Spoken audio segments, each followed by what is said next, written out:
Hi everyone, really happy to be here today with Lucas Carlson. So Lucas is an author, he's traditionally published and indie published, so a hybrid author, but he's also a serial entrepreneur, and he fits perfectly into this idea that we have at Reedsy that authors should look outside the publishing world for ideas on how to sell their books. So that's what we're mainly going to talk today about. But first, can you give us a bit of background on yourself and on your life as an entrepreneur and as an author until now? Absolutely. Thanks so much for having me on. It's really cool what you do, and I'm excited to be a part of it. So my background is as a programmer. So the language that I used to write was programming language instead of English, and I did that for about 20 years. I did pretty well. In fact, some programming publishers wanted me to write books about programming, so I did that for a while. And it was really interesting because one of the things that I didn't realize about writing books is how you can take advantage of the books themselves in ways that you never expected. I think that the money aspect of actually selling the book, for me, I've written 3 books so far. I've published 3 books, 2 of them traditionally and 1 was indie published. And the thing that I got out of each one of them, even though they sold pretty well, the technical books sold over 20,000 copies, which is really good for a programming book, the thing that really made a difference wasn't the book sales, but it was the optional things that happened outside of the book sales themselves. For example, after being a programmer for so long, I became an entrepreneur, and I started a company to help other programmers get their software on the cloud a lot easier. But one of the things that I did not expect when writing my programming book a few years before that was how much the reputation of writing a book helps you when you're trying to do something like raise $10 million from venture capitalists. Mm-hmm. So I was a first-time entrepreneur, and so these venture capitalists, they were making a bet on me. And for them, it was a really big deal that I was the guy that wrote the book on Ruby. And I think that monetizing the books that I've written in ways outside of book sales themselves. For example, my second book, which was Programming for Platform as a Service, didn't sell as well as my first one. However, it's brought me opportunities, speaking opportunities that have much more return on kind of the absolute dollar figures than the book sales ever had in the first place. And so I think that as an indie author, I think one of the things that means a lot to me is just getting my words in front of as many people as possible. Not necessarily in order to monetize the book itself, but because I have personally experienced multiple times in my life how much the optionality, the unexpected upside, can change your life. And getting your words in front of the right person at the right time can make or break something that you don't expect. You can't plan for these things, and you don't know what they are up front. I didn't know I was going to start a company when I wrote my first book. I didn't plan ahead. I didn't think, okay, well, the venture capitalists are going to believe in me, so you know, that's how I'm going to monetize this book. I had no idea that was going to happen. But you can actually cultivate this upside optionality. You can cultivate it by making sure that your book has the best chances possible by getting in front of as many people as possible. Now, it's interesting. So you might think, okay, well then, does that mean that you should just give away your book for free? Yeah. Well, that's not necessarily the best strategy either, because a lot of times you give a book away for free and the person never ends up reading it.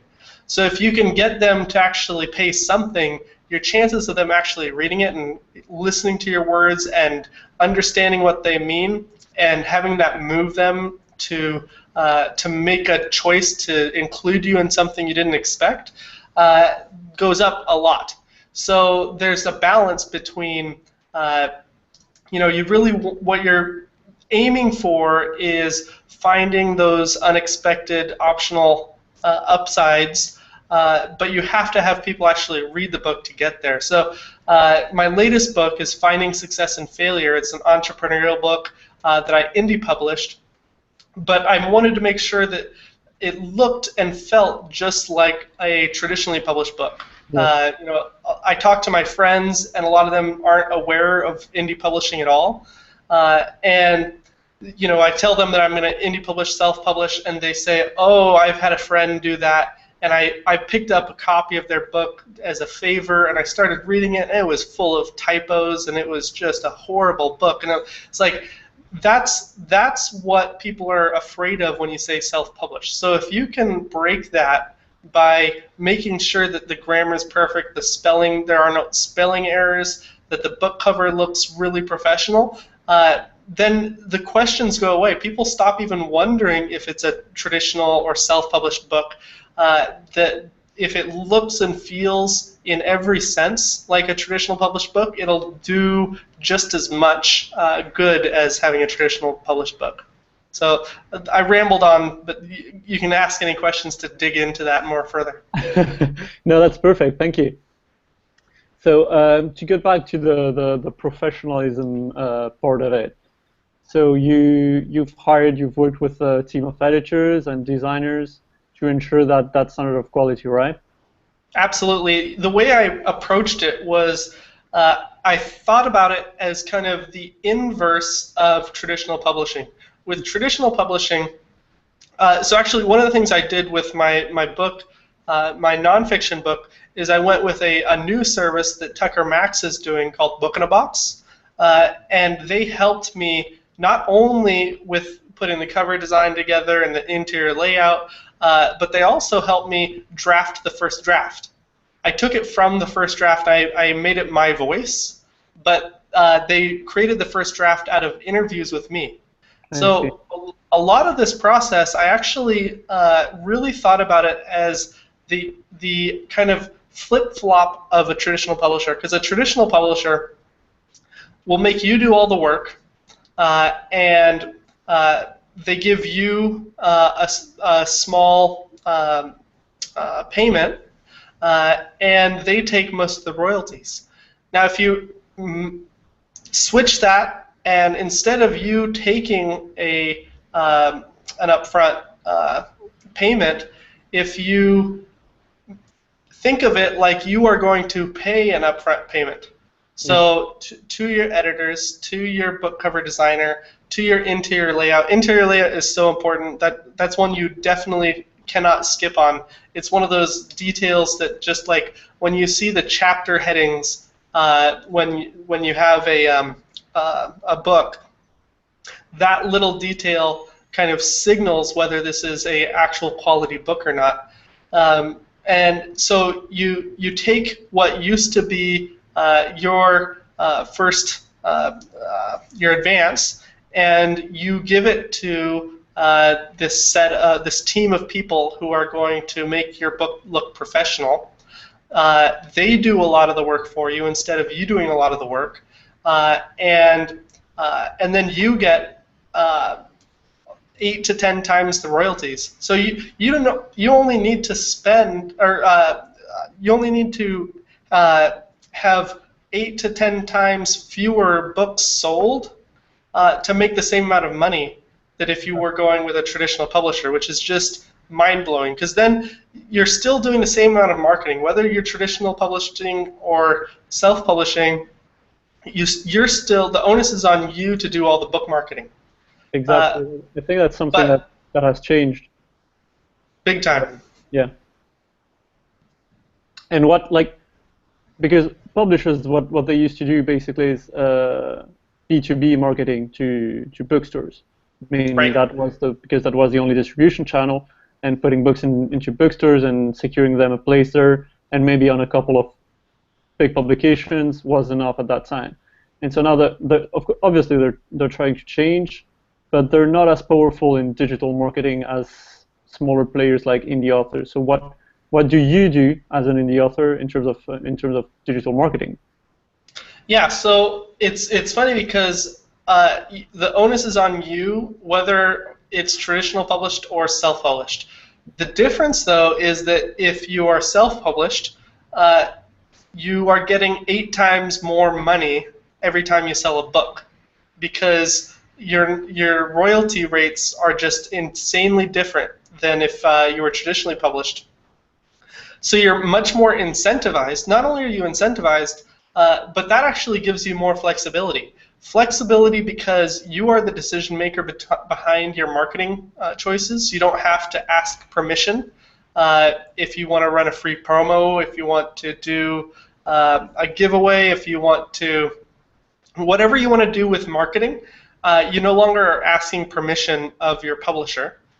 So that gives you more flexibility, but you also have a lot more cushion for doing certain things. So, for example, when your margins are 70% of the sale of the book instead of 10 or 15% of 70%, you can actually afford yourself to go out and try doing Twitter ads and Facebook ads and Google ads, because the cost per click it can usually be 50 cents or $1, and if you're selling a book for $4 or $10 and you're making 70% of that, you can absolutely afford to give away a fourth of your, or a third or a fourth of the book sale in order to attract a new reader. So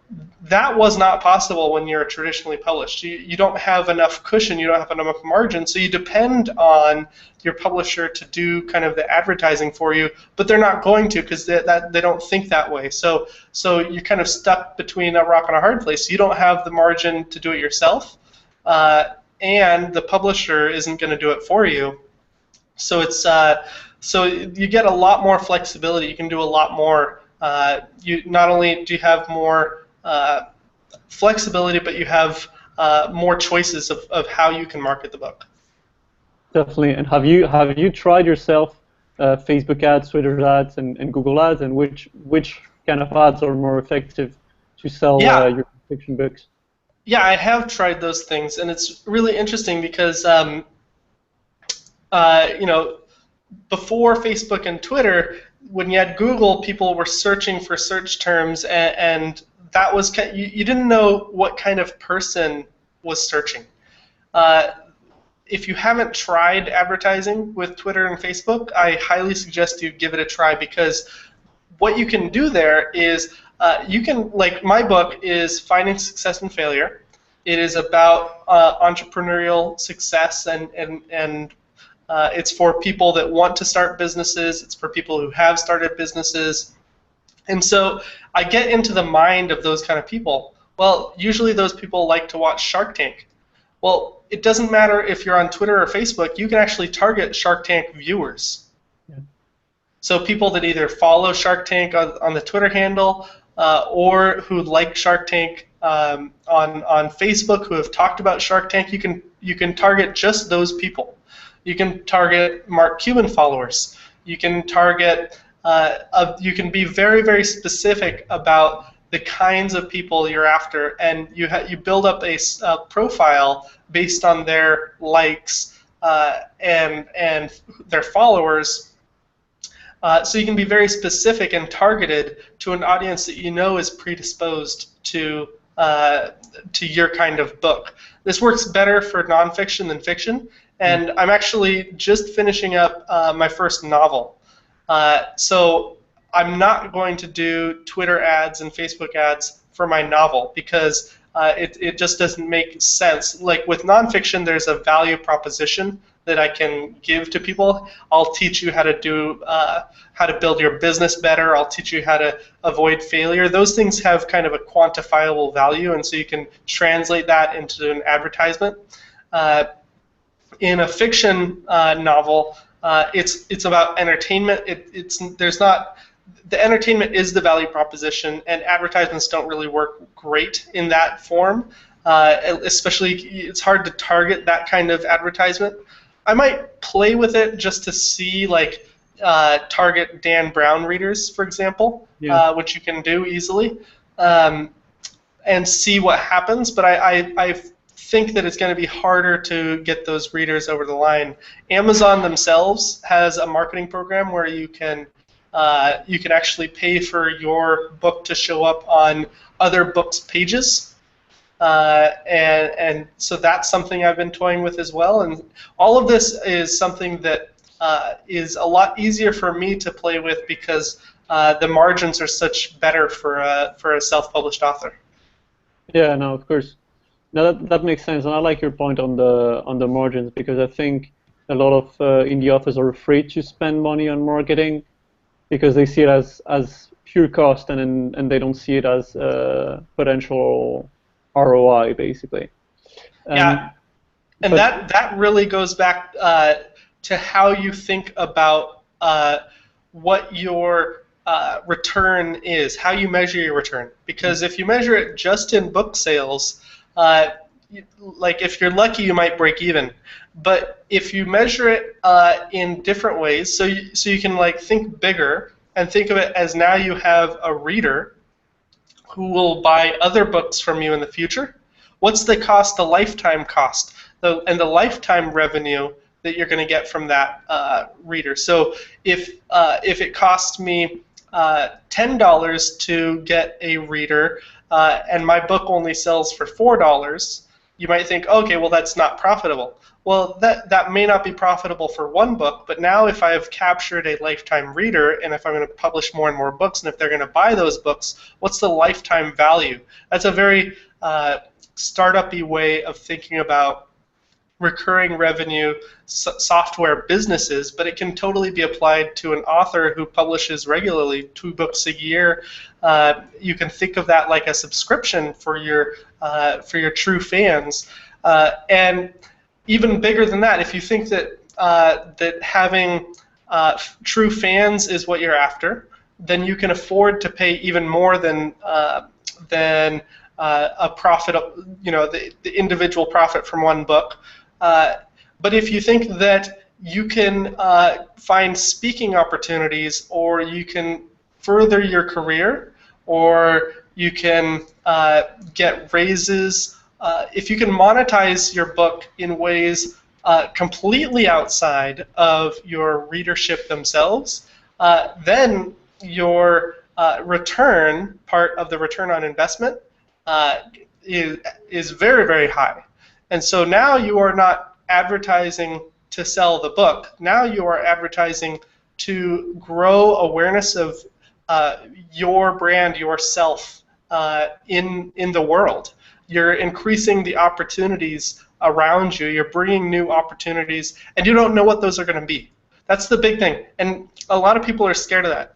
I myself, I'm a speculator. I like to speculate, and when you speculate, if you're a real speculator, you know there's no way to know ever if it's going to be a heads or a tails on any coin flip. You can't predict it.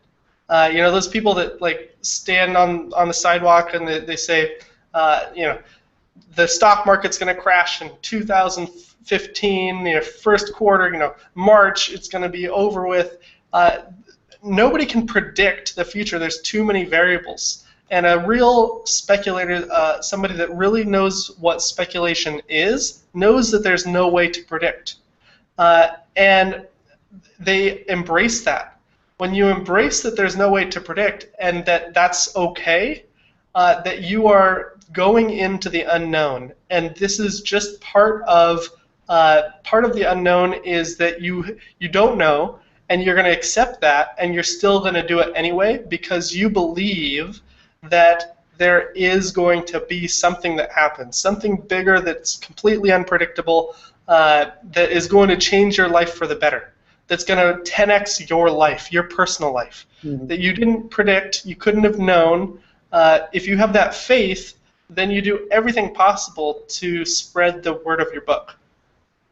I agree. It's important to have that faith, and I think it's definitely part of the startup mentality, because if you're an entrepreneur, you have to have faith in your idea and in your vision, else you're gonna give up at the first difficulty. But yep. in order to be able to monetize the readers that you get in the long term, in order to convert them into a lifetime customer, you need to capture them. So how do you turn a reader who buys your book into a lifetime customer? What I would say there is, if you are an author, you should also be a reader. And if you're a reader, find people who have built fantastic platforms, Yeah. who have captured their audiences and successfully turned a readership into an active, engaged audience, and read their work. Because there's these people that have done such a fantastic job of making a soft sell that feels so natural for you that you're so inclined to join their group that you're compelled to, and it doesn't feel like a sales thing. It doesn't feel like marketing. It truly comes from yourself. If you need a starting point, start with the Millionaire Mindset. Just read that book. Don't look up anything about the guy. Read the book and see what happens. See what he does and how he does it, and just study people who have built platforms and monetized platforms, and see what they've done, and see what inspires you, see what resonates with you. Because I think a lot of the time, some things are not going to work for every author. Not every author is going to want to do a podcast or create online courses. It just, these things may not, all of the techniques fit for every author. But if you don't start looking at what other people have done, then you really can't. You have to look at the people who have done it really well. So Ramit Sethi is another. If you haven't found anybody to study, take a look at his work and just start reading it and see what it does to you. Very interesting, and I'll put the links in the transcript on the ReadC blog. One final question. We're a startup in the publishing industry. There's a lot of us startups in the publishing industry, and I think it's a fascinating one. So where do you see this industry going, and what do you think the next trend is going to be? I think that that the whole concept of what publishing is has shifted in the same way that horse and buggies turned into cars.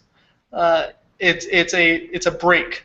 In the past, I was thinking about this. It's like if you were an author 100 years ago, and you didn't even have a laptop, a computer to write your words on.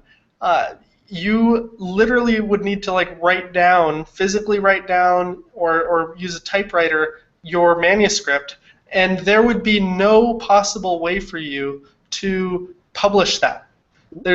You have no accessibility. So a publisher's role 100 years ago was critical. They would be in charge of everything after the manuscript was written. They'd have to figure out how to copy the manuscript and edit it and do everything, because it wasn't even something that was possible for human beings, independent human beings 100 years ago. But technology has completely changed it. And now anybody in the world, no matter where they are, can create a book of the same caliber and quality as a traditional publisher. And they could be a teenager in India.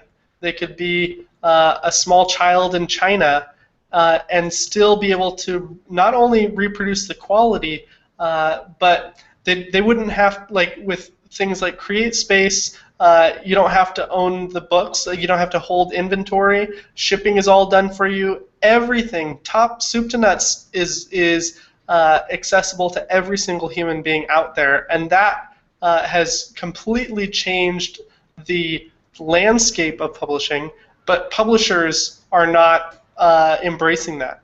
And they haven't figured out how to cultivate a readership, and that's something that us as entrepreneurs it's critical for us to build our tribes, build our readerships, and it's something that publishers are just completely incapable of and not thinking about right now.